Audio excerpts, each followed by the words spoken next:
네, 확진자 수는 조금 줄었지만 아직 안심할 수 없는 상태입니다. 들으신 것처럼 검사 수 자체가 주말이라 줄어든 영향도 있는데요. 정부는 코로나19 상황이 장기화하면서 경각심이 무뎌진 것도 있다면서 연말을 앞두고 가족 지인 간 약속을 가급적 취소해달라고 부탁했습니다. 정부는 오늘 오후 정세균 국무총리의 주재로 회의를 열고 거리두기 격상을 포함한 방역 강화 대책을 발표합니다. 김민혁 기자입니다. 신규 확진자 수가 500명 아래로 내려간 건 나흘 만이지만 주말 검사 수 감소의 영향도 있는 것으로 분석됩니다. 지난 24일 수도권 지역의 거리두기 단계는 2단계로 올라갔지만 아직 확산세가 꺾이고 있다고 판단하기는 이릅니다.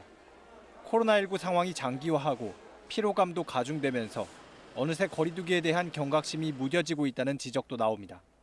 방역당국은 가족과 이웃, 특히 수능을 나흘 앞둔 수험생들을 위해 일상을 잠시 멈추고 방역에 집중해야 할 때라고 호소했습니다. 일상 감염이 특징인 지금의 유행은 곳곳의 다양한 감염 경로를 차단하는 것이 가장 중요합니다. 이는 국민 여러분께서 지금의 위기의식을 공감하고 자발적으로 위험 행동을 하나하나 줄여주셔야만.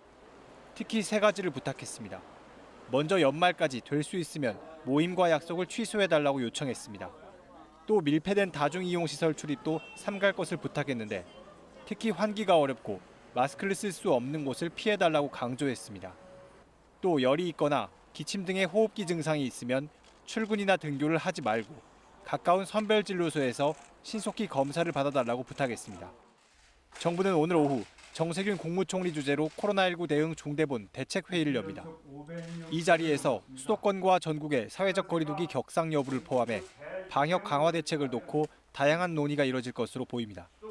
거리두기 단계를 어디까지 올릴 것이냐를 놓고 내부 조율이 이뤄지고 있는 것으로 전해졌습니다. 정 총리는 회의 결과를 오후 4시 반부터 열리는 긴급 기자간담회를 통해 발표할 예정입니다. KBS 뉴스 김민혁입니다.